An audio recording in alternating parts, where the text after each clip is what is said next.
Call to order the Finance Committee meeting for Wednesday, September 28th. Mike.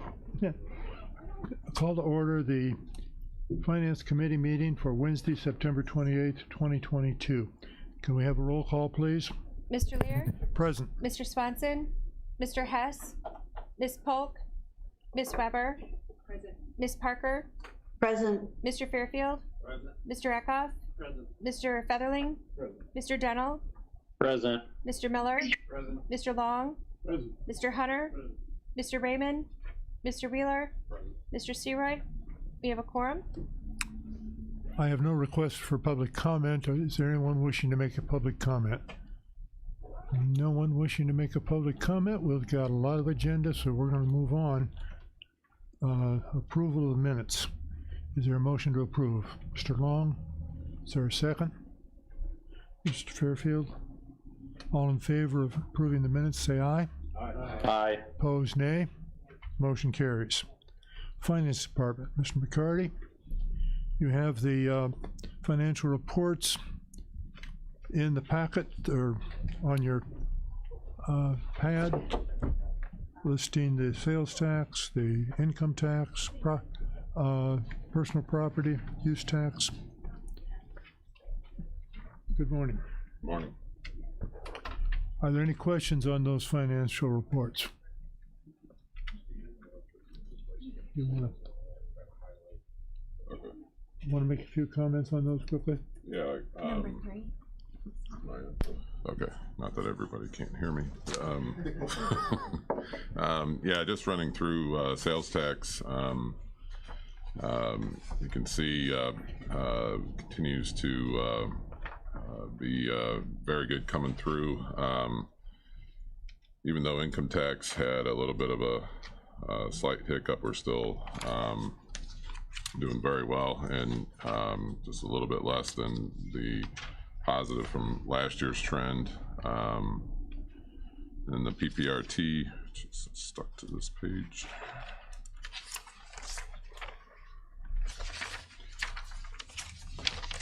So the PPRT continues to be at really a historic trend. It looks like it may taper off on what I've read, but still a very positive trend. So we're seeing. Excuse me, McCarty. Yeah. I notice on the PPRC that we don't list every month.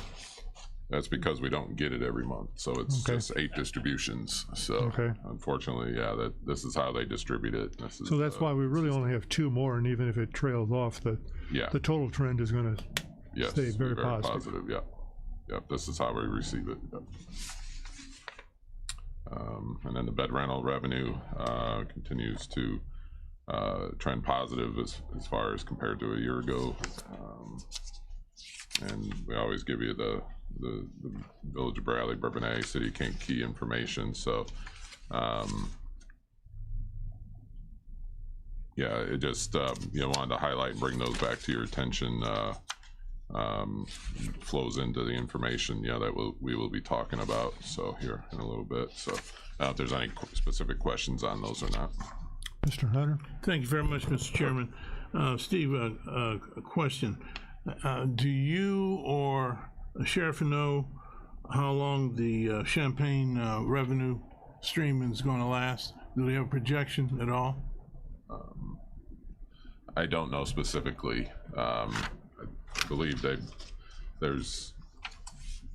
they're estimating maybe another year or 2, depending on what happens down in Champaign County, but it's still I don't know that we should bank on that specifically, but we've at least booked it in the next year's budget, as to continue. So it's safe to say a year or 2, you're saying? I believe so, yes. Oh, good. I think we can safely potentially say that. And do we seek other communities in terms of bed space, renting it? Do we have any initiative on that? That would be, I would recommend that to the sheriff, but I don't see the sheriff. No problem. So, okay. Mr. Wheeler? Yeah, I would kind of hesitate. We should probably talk to the sheriff on that. There is no long-term commitment from Champaign County. It appears they'll be here that long, but he would be able to provide more accurate information. Yeah, sorry about that. Other questions on the report? Because if not, we will move on. Cash flow update. Yeah, the cash flow update for the remaining part of the year. Yeah, it's all a positive trend. The bond payments and things that are coming up here, so no issues there. But wanted to give you, you know, what that trend looks like. We've seen, continue to watch that, and we'll be opening up next year. You know, take a look at into early part of 23 here soon. So I don't have any really specific things other than it's very positive, unless anybody has any questions.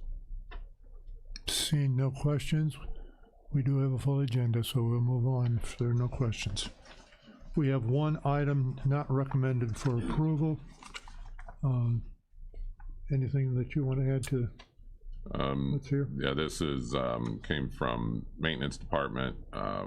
It's for a round logo rug that went to the Jerome, I believe the Timothy Bukowski Public Safety Center.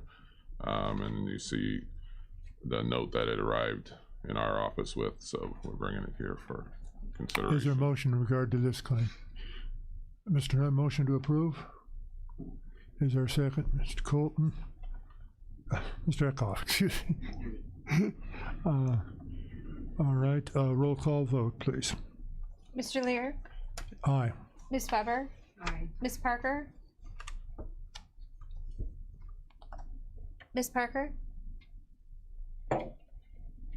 Mr. Fairfield, Mr. Eckhoff, Mr. Featherling, Mr. Dennell, Aye. Mr. Miller, Mr. Long, Mr. Hunter, Mr. Wheeler. Motion carries.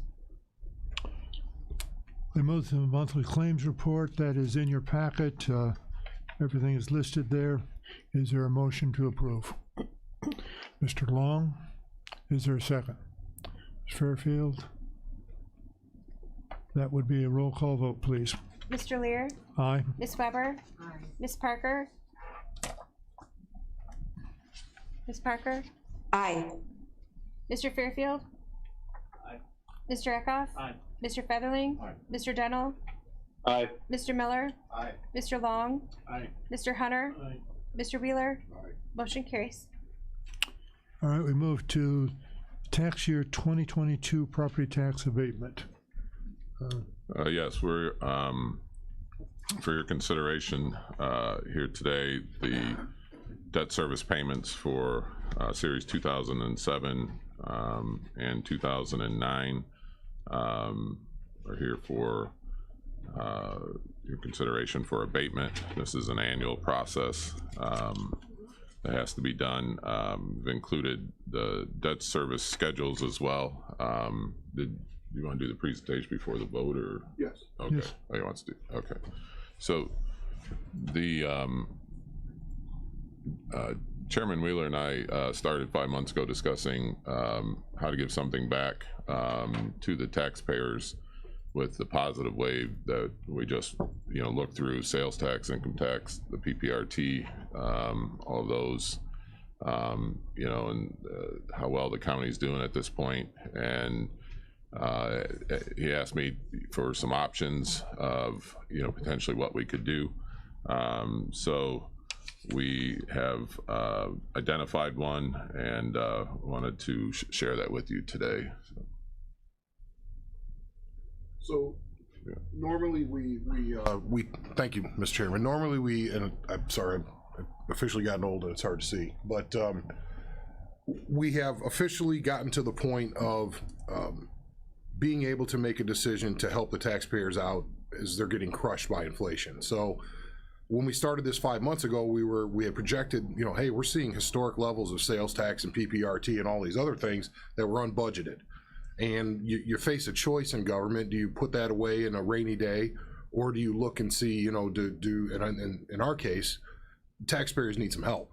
And what can we do to do this? And also, how can we do this in such a manner that we don't leave ourselves cash poor, because that we all seen that movie, and then at the same time address long-term financial stability. And what we've come up with is something that addresses, I think, a lot of those different pillars that we have to, that supports the county finances. So if you're to look at the board up there, there's 2 abatements that are sitting in front of us today that are in red. It's those 2 bonds. One is for the court management system, the computer system that runs the courthouse. In 2009, that bond went out, and you see the payments that are due all the way through, I believe it says 2030, correct? Yeah. And so the total, if you were to look at that column, is $1.7 million left on that bond. We're getting a new system. And one of the things that we took a look at is to say, we want to pay this off, this bond, and save all of that interest, because now we have the money from the taxpayer money from, we all think it came from stimulus. There was all this cash out in the market. Well, that resulted in a lot of these higher taxes that came to us. Well, let's give that back to the taxpayers when they need it. And so if we abate these 2 bonds today, it will be that $335,000 of immediate 22 taxes that'll be, we're not going to, collect that. The taxpayers don't have to send in a form. We're just going to, that's going to be off the tax bill. The second part of this would be the next slide is there's your 335. Then moving forward, if you click it again, please, we're going to address and go back, please. And we're going to call that bond early. And Steve can talk about that process, that 1.7, which is really, 1.5 or whatever at that point after we abate this first payment. So we are going to call early, that bond, pay that off, save all that interest in the 23 and 24 tax years. So if you add all of that up, today's action will be triggering a $2.485 million tax break for the taxpayers. And that's money that we're not even going to ask them for. It's not even going to appear on the tax bill anymore. There's nothing to send in. They don't have to do anything, come down here and beg for it back. We'd rather they keep it in their pocket. And so if you look in one more slide, please, and that's really, it eliminates, this is the why we did it this way. It's going to eliminate virtually all long-term debt from the county. All of our bond debt is going to be gone that's supported by property taxes. All we'll have left is the animal control, and that's supported by tags and fees. It's not property taxes. So virtually, there's almost 100% of our debt is going to be gone that taxpayer property taxes are going to be supporting. And that is monumental, in my opinion. It's like you're paying off the car, you're paying off the house, you're taking care of your own student loans, not the federal government. You see where I'm going with this. It puts us in a much better financial position, not just now, but for the next 10, 15, 20 years. This is real structural change within county government. So I thought that this was much better plan than any other gimmick or, going out and borrowing money, trading debt, one debt for another debt, that type of stuff. So this is what we're presenting today. So the action you're taking today, this is what it will result in. Are there questions, Mr. Featherman? How much does that result in for each property owner? Is it so many dollars per thousand or cents per thousand? How do you have that figured, Steve? Is there a number that you have, like the average guy has a house that's worth 200 grand, how much is he gonna get back? Yes, I can get that to you. I did not bring that with me though today. So I usually bring that when we do the actual levy, but. Yeah, so is that gonna come in on it? So when you get your tax bill next time, is it gonna be just off the bill? It'll be off the bill. You won't get a check for this money? No. Okay. No. So if they have a mortgage and they've been paying in based upon more, because everybody's increasing their escrow accounts, then most people would get that money. The escrow might refund it back to them then? Yeah, if you were over on your escrow, Yeah, it's possible. I think it's about $500 or something. Mr. Chairman, you can just leave it in your escrow, because for other taxing districts probably didn't go down like we are. Yeah. So most of them are only going up. So there may not be a shortage. If there is, some people can leave it in, or you can get your check. Mm-hmm. Yeah. And then, Andy, you feel, Mr. Wheeler, you feel confident that everything's, if we dole this out and not take it, everything's gonna be okay as far as other departments and things going on? You feel as though the funding there's not gonna be major increases in the departments or anything because of inflation? we're already at what, 18%? We tried to take into account leaving enough flexibility that if the economy we're in completely tanks, we can still make it. Okay. So we didn't want to get too extended out there because it could have been more. Yeah. So we try to take things in a conservative approach, and we don't want to go through what we went with back in, 14, 15, 16, where we're laying off deputies and not having prosecutors, and it was just a mess. It's because, and the banks turned us off too. So now that our credit is, I'll say our credit rating is such that people want to do business with us. We have cash. Highway is, we're taking care of that situation. I mean, we're sitting in a better financial position, I think, that we've ever really been in, that I can document. So why do we need to keep this sales tax money that wasn't budgeted for in replacement tax? Let's just give it back to the people who spent it in the first place. But you're very utmost confident. I know you guys are confident that you got this worked out where we're not gonna be in here a year from now. Right, this is running into the budget, and I've got the general fund budget, this call option will be taken care of by the general fund budget, and I've got it out through 25, fiscal year 25, and we will be covering those details on the budget side next month. Okay. But this is built in to call for over the next 2 fiscal years in the general fund to take care of. Other questions? Mr. Hunter? No, not a question, but this is monumental It's accountability for, again, this is monumental in terms of accountability for county government. And, everybody should probably be screaming about, if you vote affirmatively for this is a positive thing. So I just want to thank Chairman Wheeler and my guy, Steve McCarty, and the staff for pulling this together. And do you have to interface with Chapman and Cutler as well too? Or do they know what you're doing? Well, yeah, we will with bond counsel. Yeah. Okay. Ice Miller is our bond counsel. Okay. And there's a process to call, as far as there's a legal process to inform our bondholders. Okay. Anyway, hallelujah, guys. I mean, this is big stuff. I mean, how often does government, rebate or give money back to the taxpayers? Very rarely. Mr. Feather? Being how this is, everybody's confident in this. I am utmost confident in our accounting and our chairman. So I'd like to make the motion that we approve it. All right, I think it might be easiest to have two motions. Would that be proper? Two one motions. For the 23 and one for the policy? Or should we combine those? One motion. Yeah, my motion's for both. It could be one. My motion's for both, Steve. All right, if that is appropriate, we'll approve both the 2023 abatement and the future payments that come. Is there a second on that, Mr. Long? I second. Parker? All right, Parker, we'll put it. Can I get a piece of that too? Yes. Thank you. Is there a unanimous second, Mr. Chair? Is that a unanimous second? Aye. I see heads nodding, that unanimous second. All right, then that would require a roll call vote, please. Mr. Lear, Aye. Ms. Weber, Ms. Parker, Aye. Mr. Fairfield, Mr. Eckhoff, Aye. Mr. Featherling, Mr. Dennell, Aye. Mr. Miller, Mr. Long, Aye. Mr. Hunter, Aye. Mr. Wheeler. Motion carries. While we're not going into detail on the draft 2023 budget, are there some general comments you want to make? Yeah, we put it on there just to bring forward, anything that we had up to this point. There's still a lot in motion, a lot of meetings set up.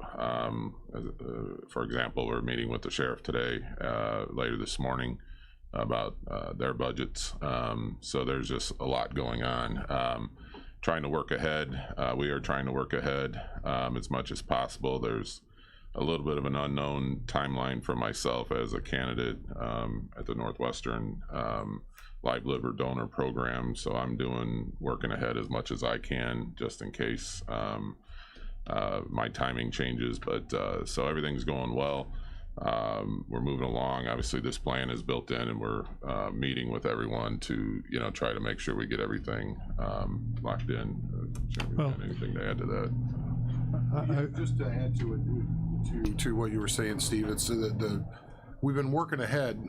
We're still on schedule, but with Steve's situation being an organ donor, he doesn't know exactly when that will happen, and it might be right when we're approving the budget. So he may not be here at the end of the month, but we're going to have the budget done, and obviously he will have representation in the room, whether it's Chris or whatever, to make sure that we're going through everything.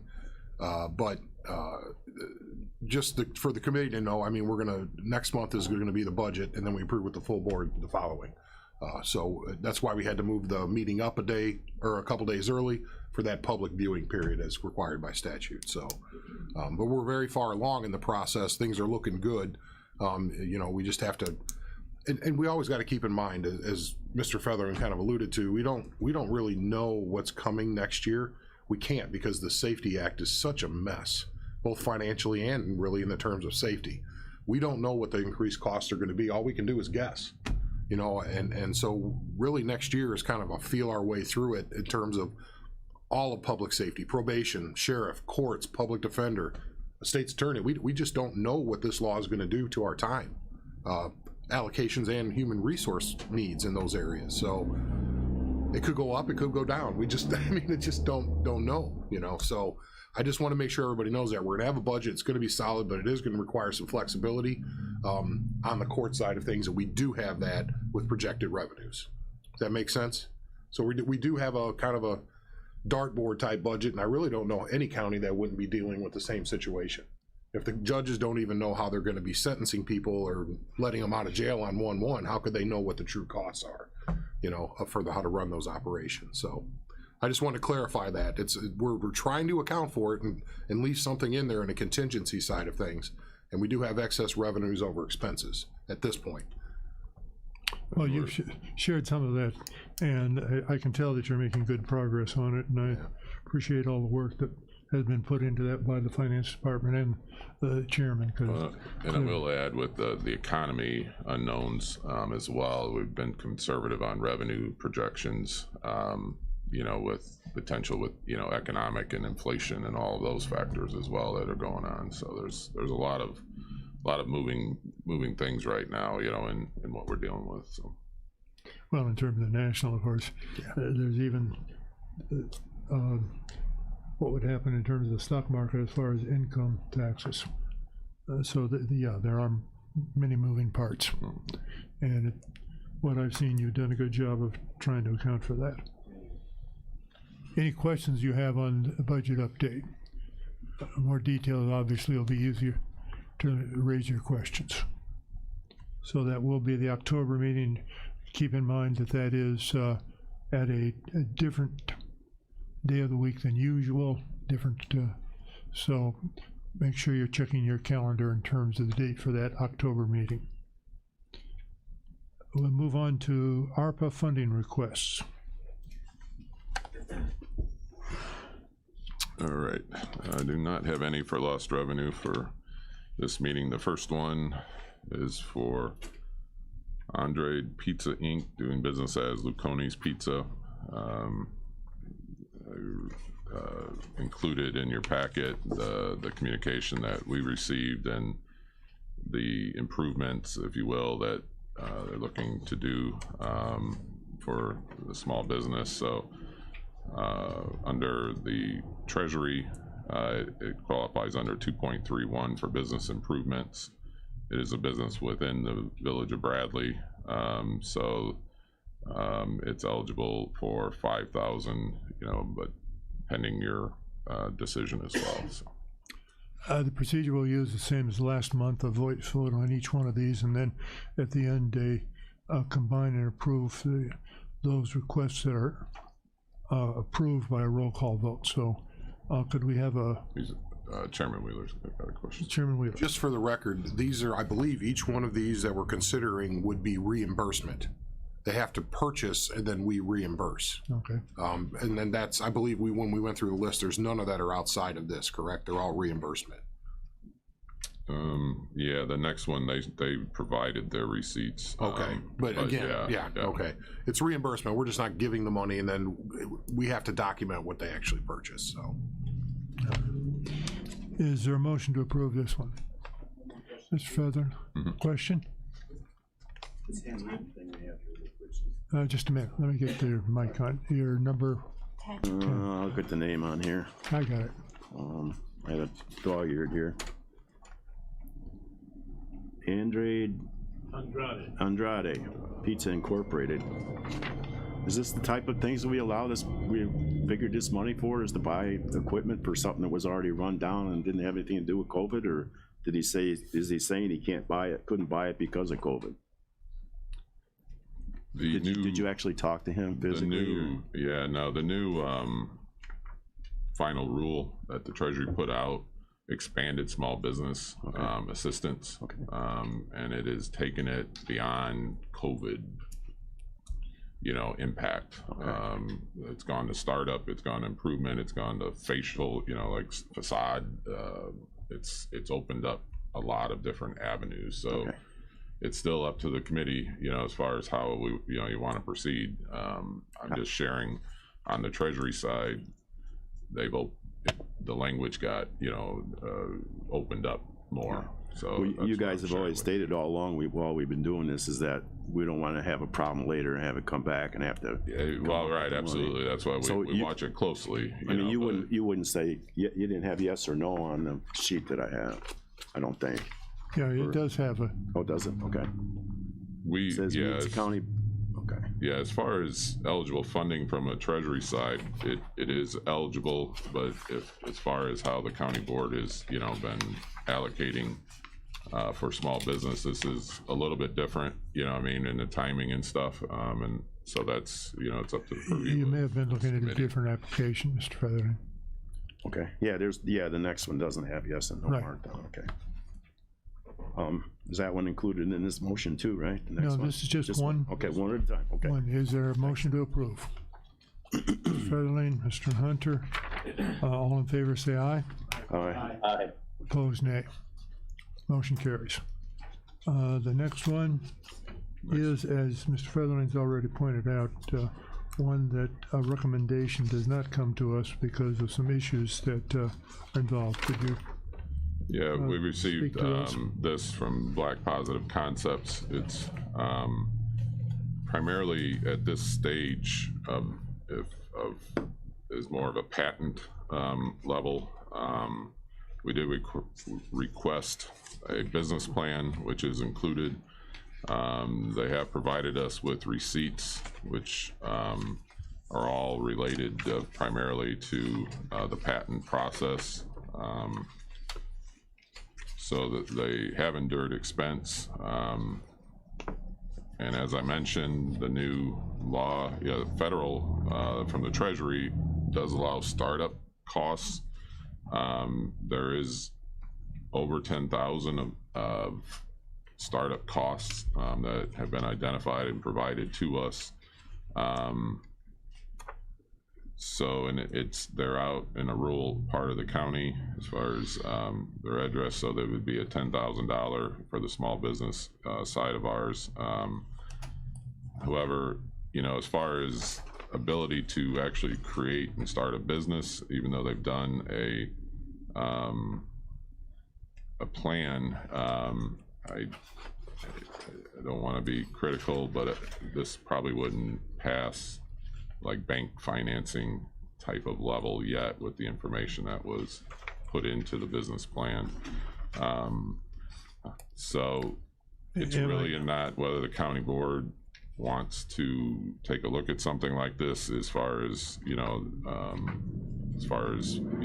financing something like this.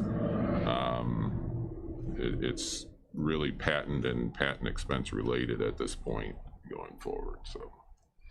Am I correct that this one fails to, this business plan fails to indicate much about how they're actually going to have the product produced?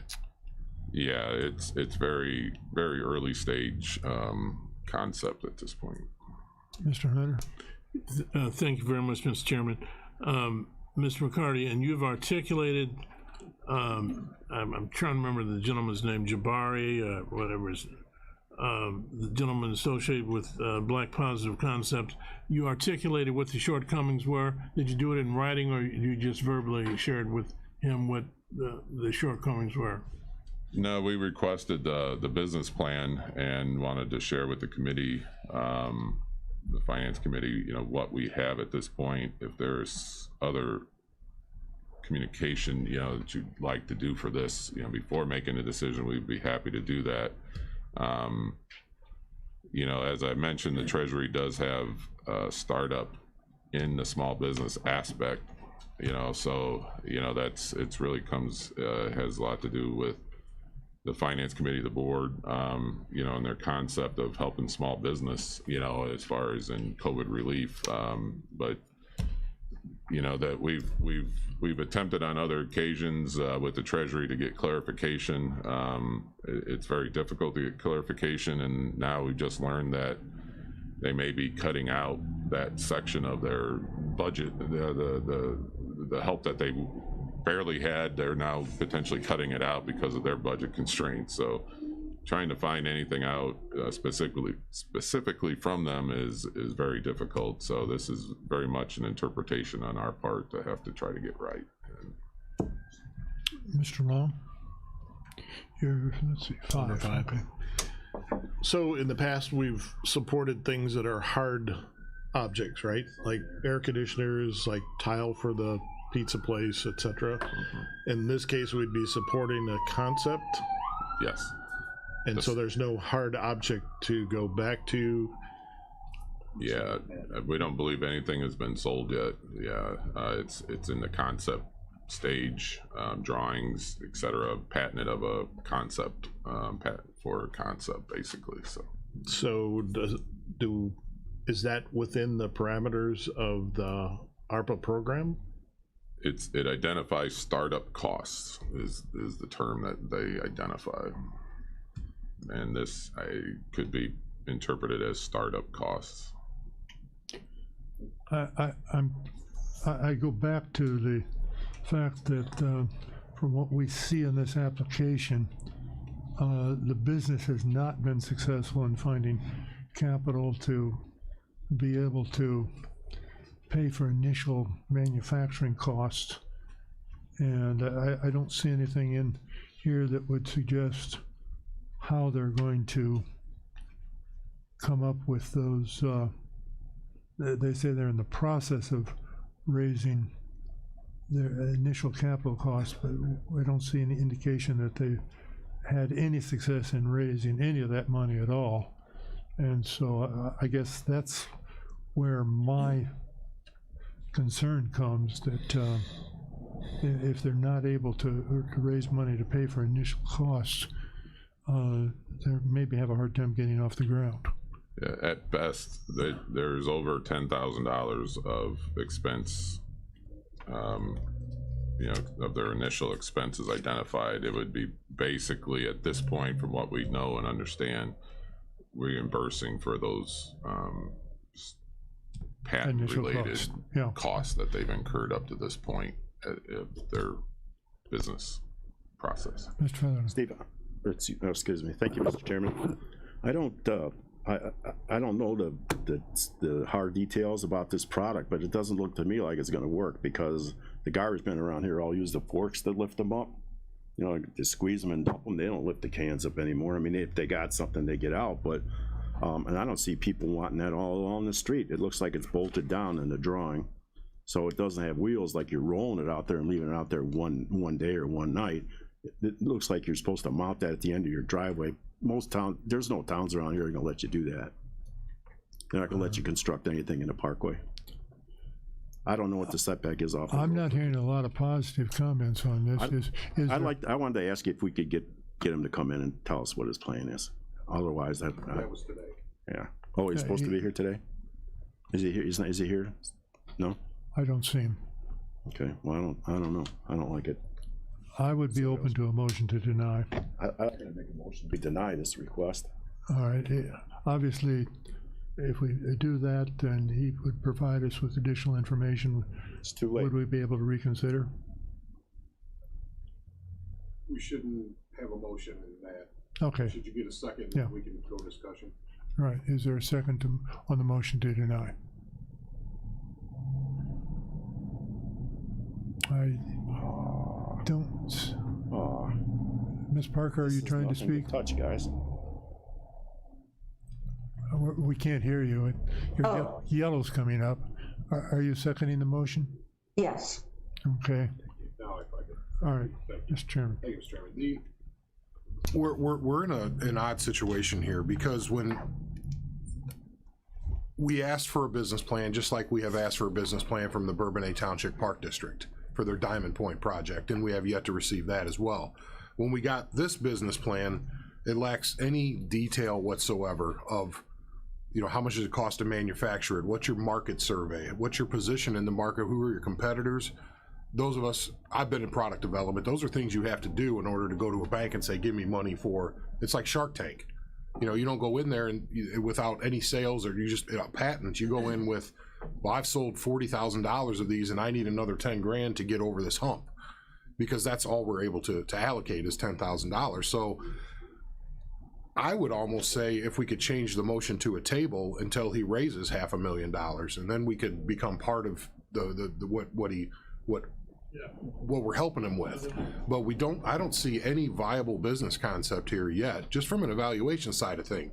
I see an idea. I see competitive products that are already in Walmart and Lowe's and those types of things that are more prefab, I'm sure made in the Pacific Rim, you know, and they fill up containers full of them to send them here, and they're like $450. So I do see similar products out there, and I don't want to discourage the gentleman from going out and raising the money, and I wish him well, but for us to fund it right now, we're opening the door for funding a business that really has no business plan. It has no structure on how they're going to get from A to B.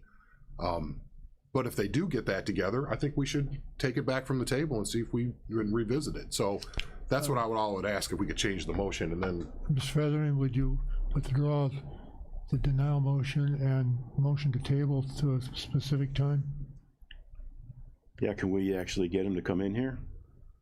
Well, that could be part of your motion during the table. Yeah, he didn't come today. Let that people know that he didn't come today. He's supposed to come today. It's your choice whether you want to. I'd like to stay with we'll go ahead and go with the motion to table it till the next meeting, next finance committee. Andy, is that good enough? Another month? Or should we go longer? I would table it until, my recommendation is table until he can demonstrate he Until we have what we need. Until he has financial capabilities and a real business plan. Okay. You know, raises money and has where he's gonna manufacture the product, how much is it gonna cost? You know, you have to look at your margin. I mean, there's none of that on. But the thing is what if he goes to the bank and they go, well, you don't have a patent, so, you know, and He does have a patent. He does But I have- mean, this is to pay for the patent. No, he's already got No. the patent. Okay, all right, I thought this was to pay for the patent. Okay. No, this is to reimburse him for those patent costs. Okay, so I'll go along with that one. I'll go ahead and make a motion to table it to until he comes up with the proper information. Ms. Parker, Yes. you agree? I agree, yes. Thanks. Any questions on that motion? No debate on the table, motion to table. Is there any debate on the motion? Hearing no debate, all in favor of the motion to table till the applicant provides additional information in terms of a full business plan. All in favor of that motion, say aye. Aye. Opposed, nay. Motion carries. Next item. All right, Ganier Township Road District. The request was for $75,000. They are eligible underneath the 28,000 non-covered government. They're looking to upgrade a gravel road to hard surface for easier access to our wheelchair-bound resident currently residing on the gravel road. Was their Is there a motion to Reasoning. approve the request? so they fall underneath the $20,000 non-covered government reimbursement. Mr. Fairfield moves. Is there a second? Mr. Miller. All in favor of approving, say aye. Aye. Opposed, nay. Motion carries. Next one, Grant Park Fire Protection District. The request is for $8,995. They said, see the sheet is for a extra money. thermal imaging camera. Right. Is for specifically what they're requesting, $8,995. So that was the request and recommendation, reimbursement only for this request. Mr. Long, motion to approve. Yes. Mr. Colton, Mr. Eckhoff. Mr. Eckhoff, seconds. Any discussion? All in favor of the motion, say aye. Aye. Opposed, nay. Motion carries. Next one, Limestone Park District. We did have previous ARPA funding of $5,590. They are requesting the remaining balance of $14,410 to meet up to the $20,000 cap. We are in need of a new AC unit for our main building located above address. So they're looking at improvements, infrastructure improvement with the remaining amount up to our cap of 20,000. Is there a motion? Motion to approve by Mr. Hunter. Mr. Long, seconds. All in favor, say aye. Aye. Opposed, nay. Aye. Motion carries. Next one, excuse me, Village of Buckingham. Their request was for $49,000. They under the $20,000 cap for non-covered government. The code is 5.11, drinking water transmission and distribution, with backup and explanation there as far as their water infrastructure as they identify it, and trying to upgrade for those needed improvements for the Village of Buckingham. There was a estimate at the very back, pump house tank replacement, rough estimate, looks like about $215,000 what they're getting into, but total, at least for that part. But so that the backup information's there. Mr. Weir. Just as a point of reference, I met with the mayor. We talked about this. This is one of two charge tanks that basically pressurize their whole water system. So it does fall within the ARPA, allowed uses. It's really, prima facie, it's right there on top. So we know we can do that. The issue is, I want to be, for full disclosure, they received a very small amount of direct ARPA money, just like Hopkins Park did. And we did have a policy saying that, if you got ARPA money, then, you would have to use yours first. That was a couple years ago.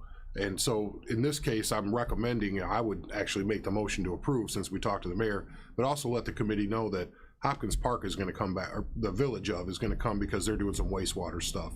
And I would at that point recommend the same for them. Even though they got $70,000, that was 2 years ago. And then they lost their boards in the Hopkins Park. So it's a little bit outside of our policy, and I want to make full disclosure, but these guys got next to nothing on the original allocations. So. Second motion. Yeah, All right, there's a, they received $18,896 the first tranche, and they'll get the same amount, so $39,000 roughly. we have a motion and a second. All in favor, say aye. Aye. Opposed, nay. Motion carries. All right, the last one, Yellowhead Township Park District, Road District, sorry, request of $49,000. They are eligible under our $20,000 cap under non-covered government. Improve infrastructure, there was detail. Insulate and heat the garage where they park their snow plows, as far as to help them through wintertime activity. So there's infrastructure upgrade is what they're looking to do on this one. Is there a motion? Mr. Eckhoff. Is there a second? Mr. Featherling? Discussion? Fairfield. Boy.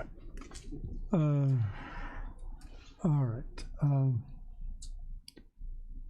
If there's no discussion, all in favor of the motion, say aye. Aye. Aye. Opposed, nay.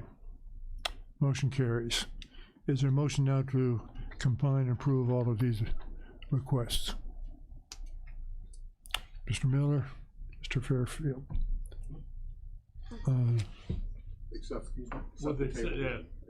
All of the approved requests. combine and approve all of the approved requests. We have a motion and a second.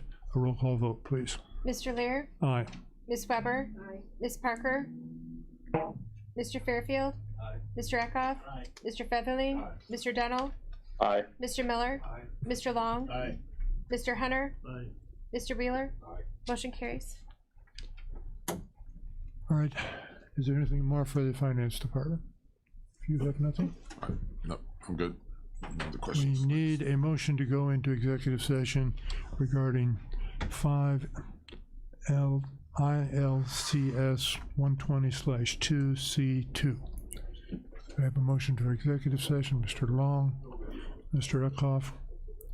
Roll call vote to go into executive session. Mr. Lear, Aye. Ms. Weber, Ms. Parker. Sorry, Ms. Parker. She said aye. Okay. Don't read her lips. Mr. Fairfield, Mr. Eckhoff, Mr. Featherling, Mr. Dennell, Aye. Mr. Miller, Mr. Long, Aye. Mr. Hunter, Aye. Mr. Wheeler. Motion carries.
the Corrections Collective Bargaining Agreement. Ms. Weber and Mr. Eckhoff, second. Any discussion on the motion to approve the Corrections Collective Bargaining Agreement? Hearing no discussion, a roll call vote, please. Mr. Lear, Aye. Ms. Weber, Ms. Parker. Oh, Okay. that was an aye. Mr. Fairfield, An aye.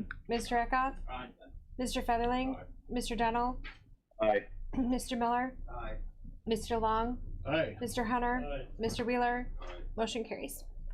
Thank you. All right, thank you. Insurance renewal. Mr. Lynch?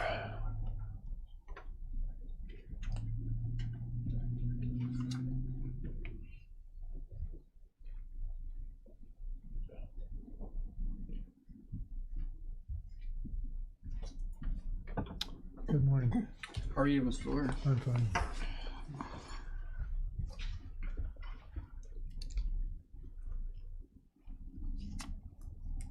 The last time I was here, we discussed the Blue Cross increase, which I believe I described at that point was approximately 11% over what it was in its current form. And I told you that we would be going out to market and everything was sent out. And we have, for the most part, received back what I believe all the quotes we're going to get. We had a date set with our request for proposals of 15th of September. A variety of proposals came in after that, which we continued to look at, which we always do anyway. But so I will go in this order that Anita has prepared on the agenda. The first one would be the dental insurance renewal. We looked at the marketplace and didn't see anything that was any better than what we currently have.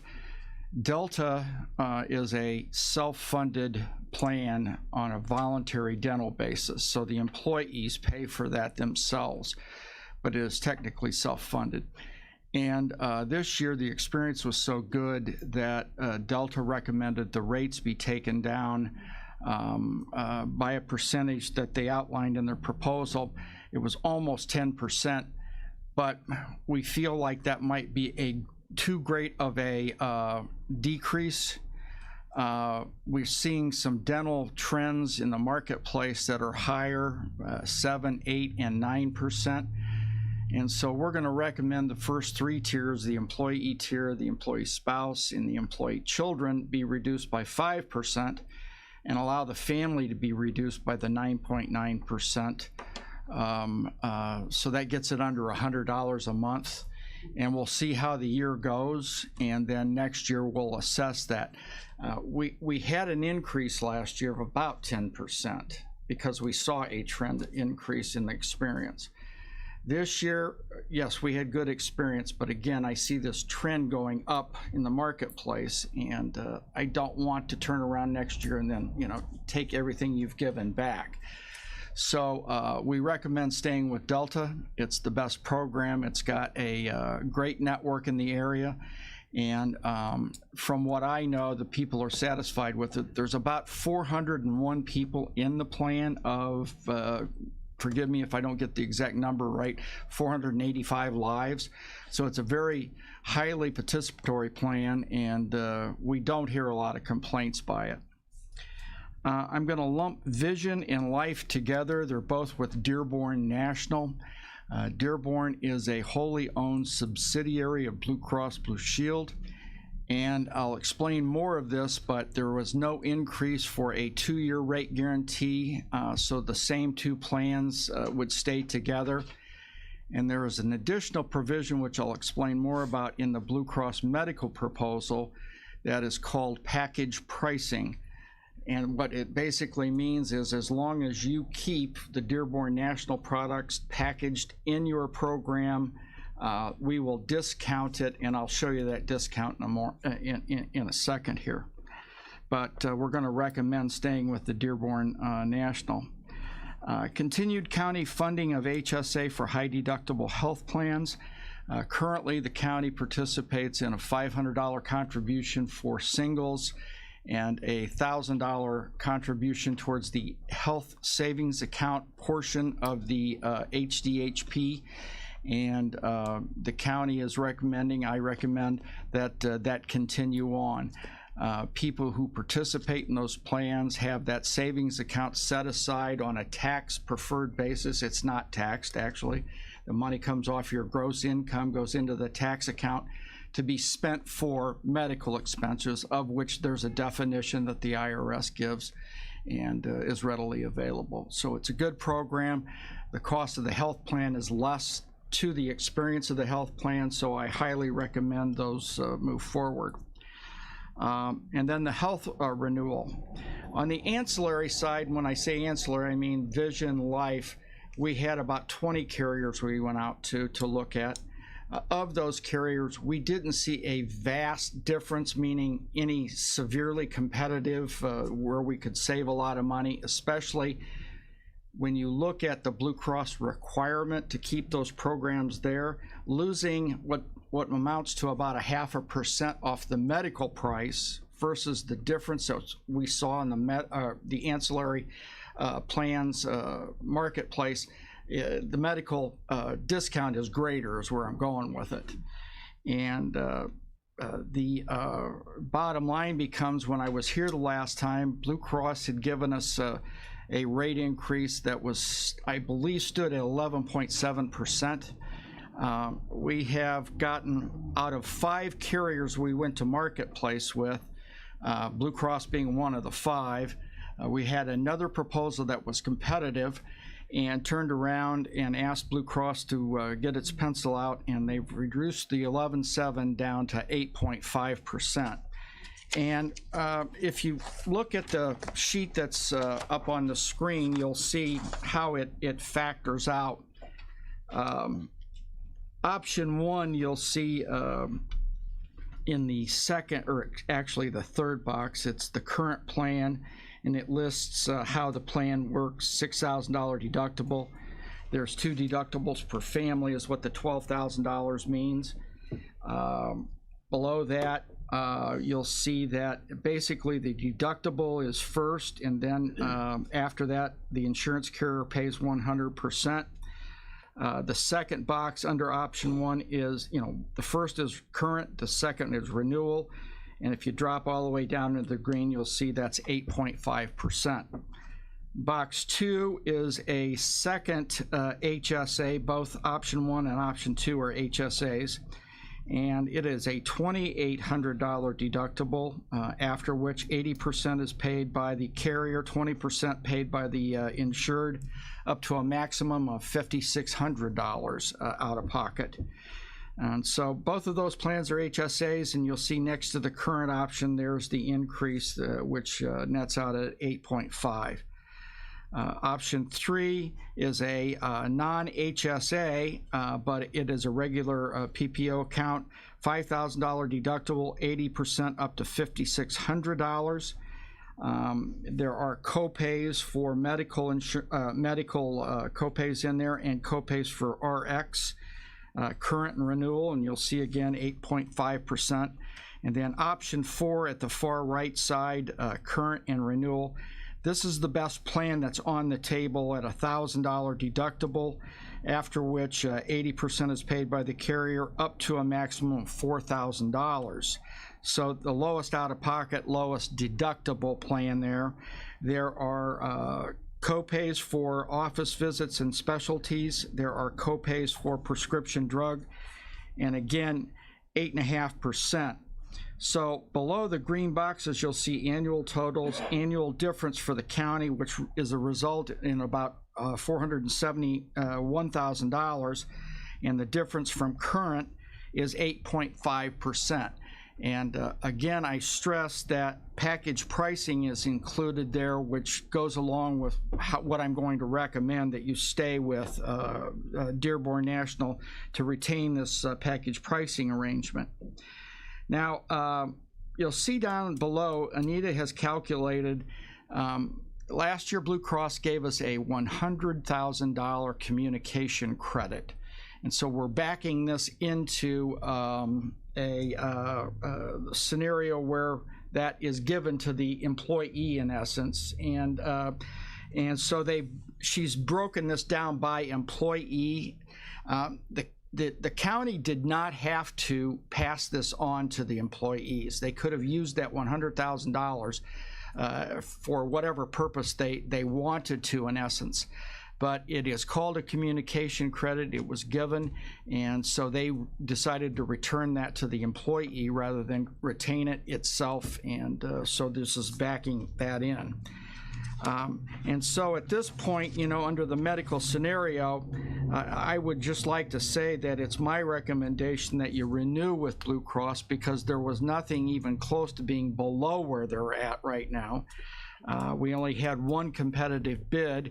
We had one declination, and 2 did not meet the timeline for getting the proposal in, which, you know, when you set these dates, you know, I'm sorry to say that if they can't get them in and somebody else does, you know, they forfeit their opportunity to throw a good bid in. I wish we had more, to be honest with you, and it very well might be that next year we try to move this up a month, but part of the problem is we have to wait till a time to get your renewal to give to the carriers to review. And if they don't have that, they won't forward the quotes to us, and that kind of stops you in your tracks. But we're very well aware of the timelines. I just wanted you to know it gets tougher every year, because about 80% of the marketplace in group insurance renews on 1/1 now because of the Affordable Care Act.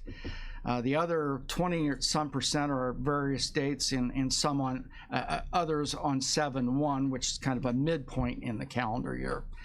So we're very well aware we'd like to have more competition, but right now in the fully funded health insurance business, that's the world we live in. Now, there is also a last bullet point, and I may need Anita's help here, but the Insurance or Finance Committee should know that the county has desired on continuing the funding for the Employee Assistance Plan, and Perspectives is the name of the Employee Assistance Plan's vendor, and they came in, I believe it was 2 years ago, was it not, Anita? And offers a proposal. I believe the annual premium is somewhere around $13,000 that the county pays. There has been no increase in that. And I highly recommend in this day and age to have this for mental health concerns. Employees have the opportunity to call in, discuss their concerns with these counselors online or on telephone, and can even arrange to have personal interactions dealt with. So at that, I would be open to any questions, but my recommendation is to stay with Delta, to stay with Dearborn National because of the package pricing arrangement with Blue Cross Blue Shield, and finally to stay with Blue Cross Blue Shield at this point. Mr. Feathery. Mr. Chairman, I'd like to make that motion. All right, motion to combine and approve the recommendations. A second by Mr. Hunter. Second, let me just say, Mike, you've done a hell of a job. Yeah. Well, I appreciate your comment. The marketplace has changed greatly because of government interaction and intervention, and not always for the good. And I don't mean that there's not good things out there for people to exact out of the benefits, but they complicate it annually by having more compliance issues, which I do want to mention that we forward to Anita and to the county on a regular basis compliance bulletins that need to be set out for the employees' knowledge.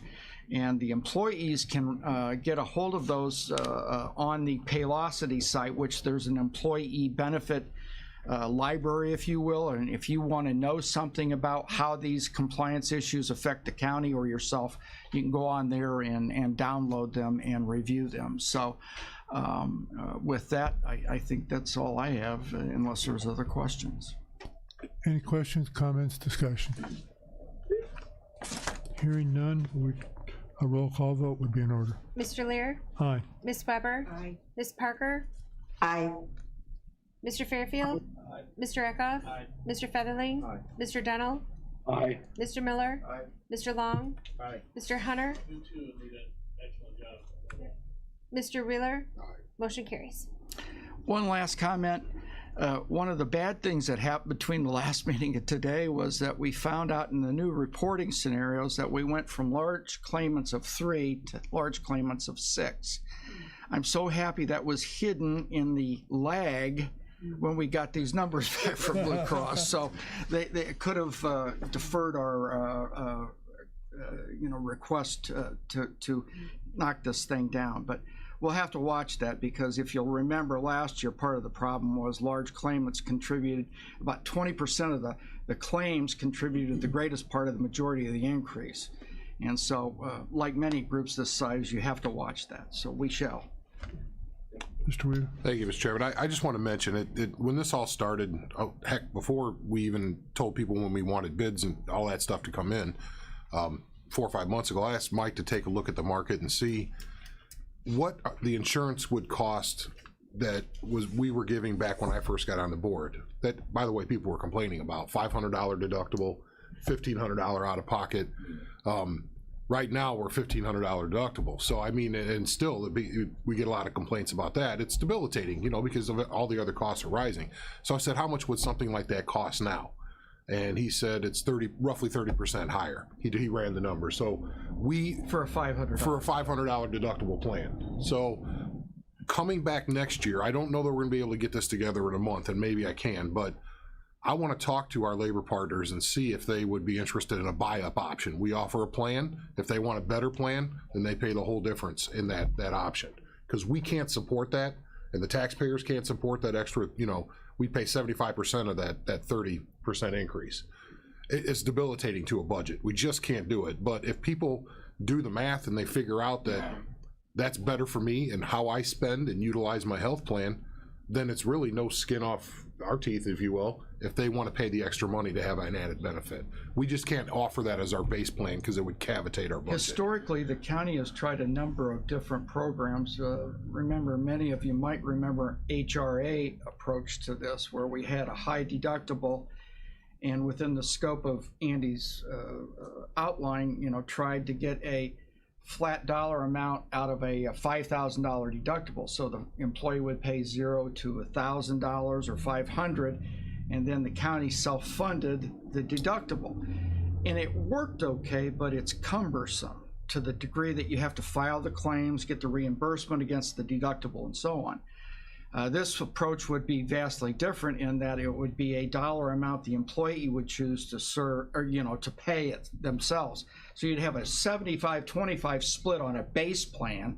It would be whatever we chose out of it, and then they'd have to pay that difference. So it's very much easier to say, well, I'd have an extra X amount of dollars per month versus waiting on a reimbursement of $4,000 as an example. So just a different approach with different outcomes. So, but either way you look at it, it's going to cost some additional sums of money out of the pocket. So. Thank you. All right, Yes, sir. Thank you. Treasurer's Office, Mr. Africano. You have the reports in your packet. And we'll look at those reports.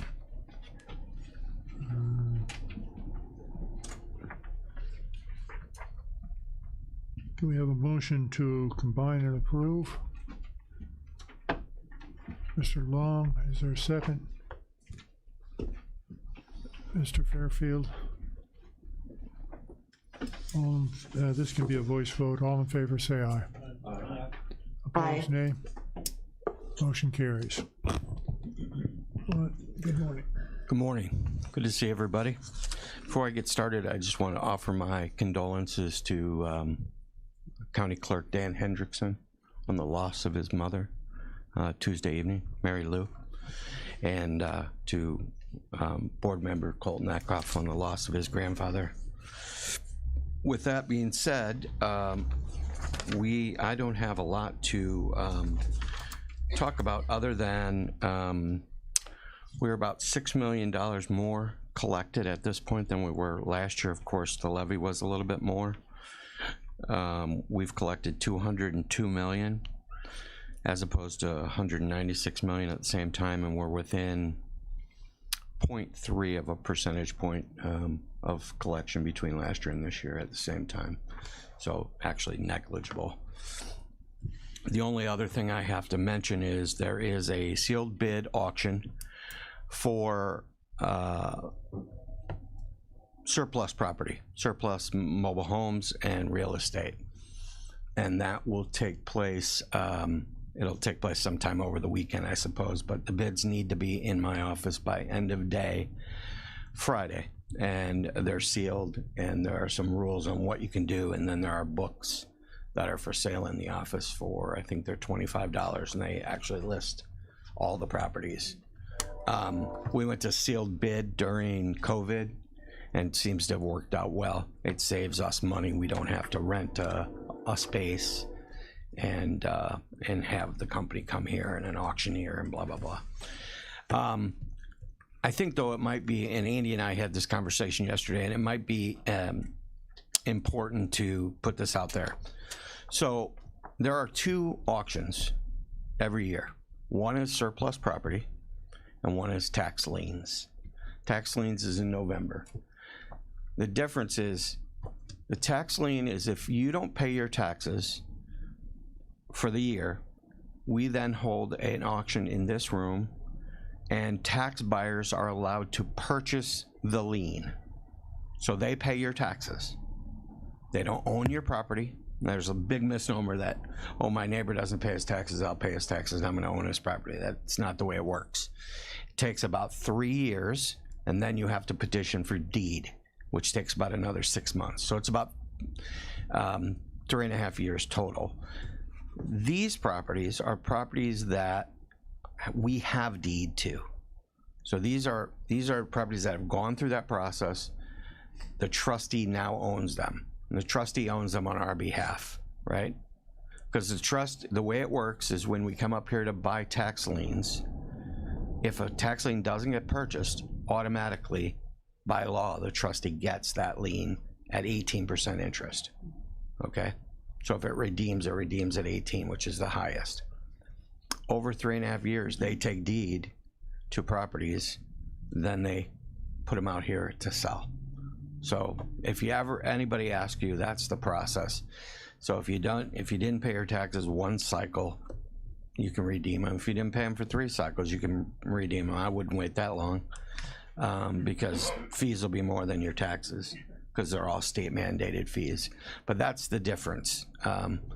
It's not as easy. And we are changing our tax lien system this year for the first time since I've been here. The tax buyers will show up to my office with a thumb drive. We'll load it into, we won't load it, but our company will load it into their computer. The auction will take place in a matter of about 5 minutes, all randomized by computer. And then it will walk out with their properties. So you say, here's the properties I want, here's what I'm willing to pay for them, and it randomizes it, and we're done. So we're looking forward to that. We don't have to pay for all the computers to be here and a 6-hour process. This will take 5 minutes. That is essentially what I have. Yes. Could you maybe just tag on to that, the sale and error game? Not game, but investment opportunity. No, it's a game. It is a game, but it's a way that they're basically skimming money from the county on sale and errors. And so this is something I'm trying to work on with the land bank as well. And this is something that we've talked about, and John Coughlin this would be something that in his office. Tax buyers are, again, it's not just, oh, I'm going to show up and buy property. These people, this is what they do for a living, and no offense to them, but they are sharks. It is a money. It's basically money loan. It's loaning money essentially for high interest rates. So what they do is they come in and they buy Craig's property, right? And they say, well, if Craig didn't pay his taxes, I'm going to buy it. We know that would never happen. I'm going to buy the lien. Next year, they get the first dibs on taxes next year. So they're right here on day one saying, I'm going to buy Craig's subsequent taxes, right? And they have and they can do that every year. But oops, that was not really a good property, and I found out that there's a municipal lien on Craig's property, and I've had it for 3 years, so I'm gonna file for a sale in air, right? Which means the county now has to rebate them all the money that they've paid for these taxes plus interest. The problem is they really take advantage of what the sale in air looks like, right? So they don't want your property at the end of the day. They want you to redeem your taxes so they make 9% or 10% or 14%. That's what they want. They don't want the property. So they're always looking to buy properties that go into tax sale and redeem out. Go in and redeem out. Those are the ones they love. But City of Kankakee has a $70 mowing lien on your property. They file a sale in air. And what a lot of people have started to do, and there's pushback from the tax buyers, is these are properties that have had previous sale in airs. That's what I tell them. I will fight any sale in airs on these properties, right? This has been multiple times. You know what you're buying. Stop, right? We don't have the time to play games. Now, then it becomes a legal issue, right? Is it worth them to fight it, or is it worth it just to stand pat? So, but it's a huge deal for I don't want to say impoverished communities, but communities that have, have a lot of, not impoverished, but, communities that have fallen on hard times, and people are having a hard time paying taxes. And of course, in my office, within the law, we do our best to make sure you can pay your taxes. That's why when I started, we changed to a partial payment system, right? So I don't want to force you to pay all your taxes. If you can pay half, pay half. That way you're not indebted to the tune of, thousands of dollars and lose your house. We don't want your house. It's in everybody's interest to stay in their house, right? For our community. And if you ever have any questions, it's a little complicated, but just come down, I'll explain it to you. But and if you want to come watch it, there's not much to watch this time around. It's really fascinating. I mean, the taxpayers come in here with a check for $2 million and buy up, 300 parcels of taxes. It's a large business. So, and then the land bank Andy's working on, that will dovetail with this, because what you see, and in Kankakee they deal with it a lot. You'll start seeing signs up that say, if you're interested in this property. Those are signs our trustee put up. Those are just vacant properties, right? That just sit there and cause blight and, need to be taken care of by the city. And if we can get them into some sort of land bank and put them back on the tax rolls in some way, everybody wins. So that's what we're all trying to do. Thank you. Thank you. Any questions, comments? No? All right, let's move on then. Thank you all. We have nothing from the auditor. He is absent, as has been happened over many months now. Years. Thank you. Years. Yeah, years. Other business, I have nothing under that. Old business, new business. The courthouse lower level remodeling project. Mr. Witter, do you want to speak to it? Yes. Apologize, the paperwork's not in the packet. It's not in here.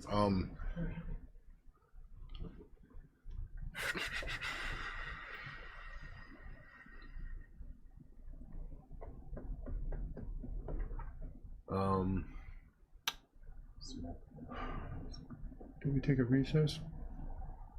Yeah, we're gonna have to take a recess because we have to approve this, because we already approved the bids, but we accepted the bids, so we have to approve the project.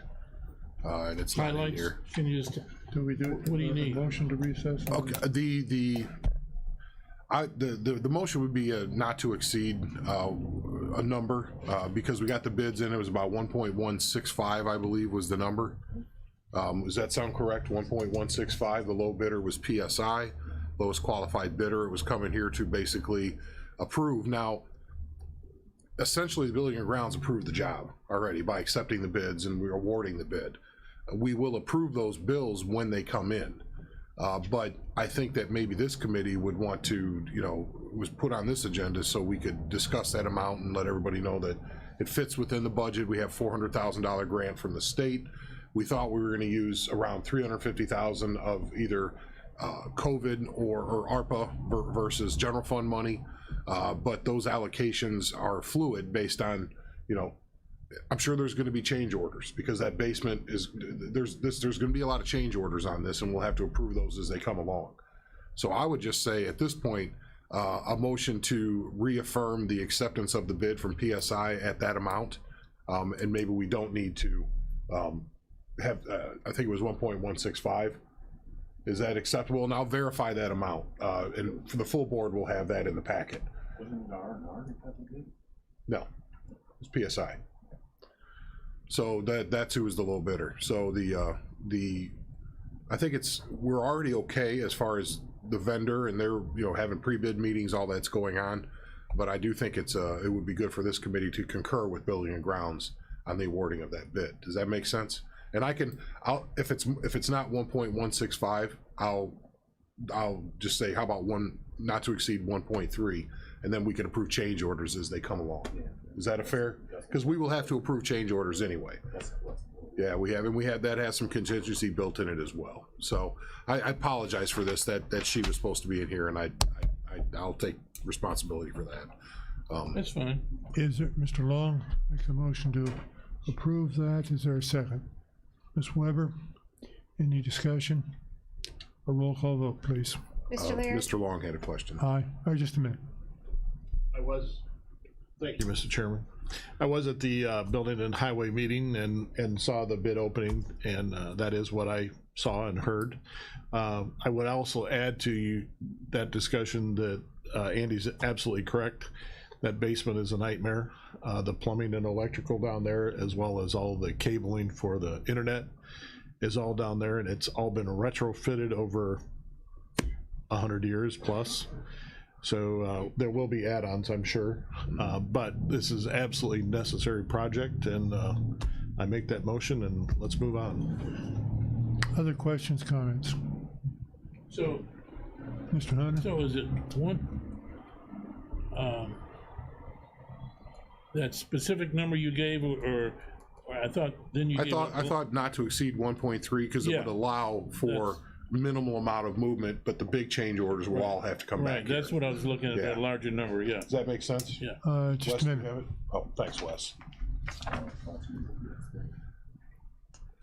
It's our recommendation that PSI be awarded a contract in the amount of $1.141696 for general construction work. So if we did make it 1.3, that would allow for a minimal amount of change order movement, but the big stuff will come back here. Does that make sense? This allows us to budget with ARPA, general fund, and everything else. If that's acceptable, Mr. Long. Modify my motion to reflect what he just said. All right. Mr. Mr. Wheeler, I'd like to see us go just a tick higher, because you got all that stuff underground there, nothing's visible. Some of those variations were, could be 25 more, could be 25 less, could be 100 more. You don't know what you're gonna find. You found a railroad track underneath the steps out front, so how do you know what you're gonna find underneath there? So I'd like to see us leave a little, like maybe a little bit over a 10%, maybe 15%. Well, there's already contingency in here of that amount. And Okay. yeah, but I will say, I don't want to remove the leverage to beat up a vendor. Right. If you put a big number out there, then all of a sudden people are gonna design to the number. Yeah. So I would rather not do that. I'd rather retain management control. So, Okay. does that make sense? Within room, I mean, seriously, you're gonna have to level the floor, so we know it's gonna be closer to 1.3. The floor leveling is not in the bid. Yeah. So I mean, I'm comfortable with that as far as what we can handle. Mr. Hunter? Yeah, I remember the train tracks on the north side of the property and the Santa Claus house and stuff. Oh, yeah, I remember that, yeah. Ms. Weber, do you agree with that change? 07? All right, you approve that. Any other discussion? Roll call vote then. Mr. Lear, Aye. Ms. Weber. Aye. Ms. Parker, Aye. Mr. Fairfield. Aye. Mr. Eckhoff. Aye. Mr. Featherly. Aye. Mr. Miller. Aye. Mr. Long. Aye. Mr. Hunter. Aye. Mr. Wheeler. Aye. Motion carries. And do we have anything on the corrections food service pricing?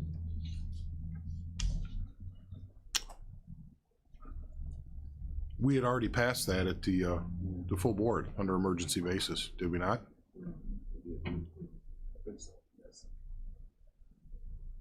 I don't remember. Sorry, I apologize to the committee. I thought this was the agenda. I didn't see the back. This is my fault. I might have been a little busy yesterday, so. All right. We could, if we need to, we could deal with it in the full board. Ms. Weber has something. Ms. Weber? I really wish we could bring this up because the food service is behind in meeting its costs and really needs some help with their increase in product price for their each meals. The amount that was requested is $4.35 a meal instead of the current $3.75. And the reasons were that salaries are increasing, new employees are needed to be hired and can't be hired, food supplies are short, transportation, and also the increase in sanitation products and other things. So she, Ms. Lowe hasn't been taking her own salary for several months because she's trying to meet cost of those. She said the persons that live at the Combs Center are not liking what's being served because it's redundant, because she can't create the cafeteria choices. She's serving 104 medical meals, and so those are special diets that need special care too. So I think if we could, because it's on the agenda, I'd like to move that we could increase the cost per meal from $3.75 to $4.35, effective immediately. From $3.75 to $4.35. I would say that motion is in order. Is there a second? Mr. Eckhoff?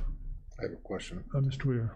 Was there different rates for dinner and for lunch? Yes, thank you for that question. Yeah. In her proposal, it was the new meal price needs to be $2.05 per inmate. Number 8. I'm sorry, I'm gonna have to put you back on the mic. Go ahead. The proposal was a new meal needs to be $2.05 per inmate for lunch and $2.30 per inmate for dinner. That would make the $4.35.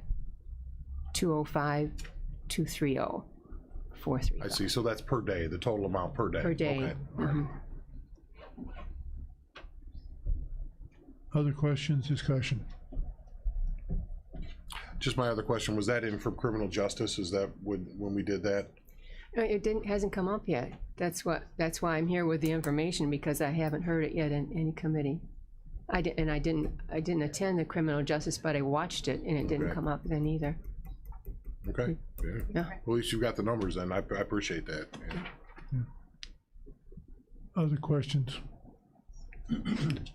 We have a motion and a second. Roll call vote, please. Mr. Lear, Aye. Ms. Weber, Aye. Ms. Parker, Mr. Fairfield, Aye. Mr. Eckhoff, Aye. Mr. Featherling, Aye. Mr. Miller, Aye. Mr. Long, Aye. Mr. Hunter, Aye. Mr. Wheeler, Aye. motion carries. Are there any other old or new business? Seeing none, is there a motion? Mr. Long, a motion to adjourn? Hey, John, Is there a second?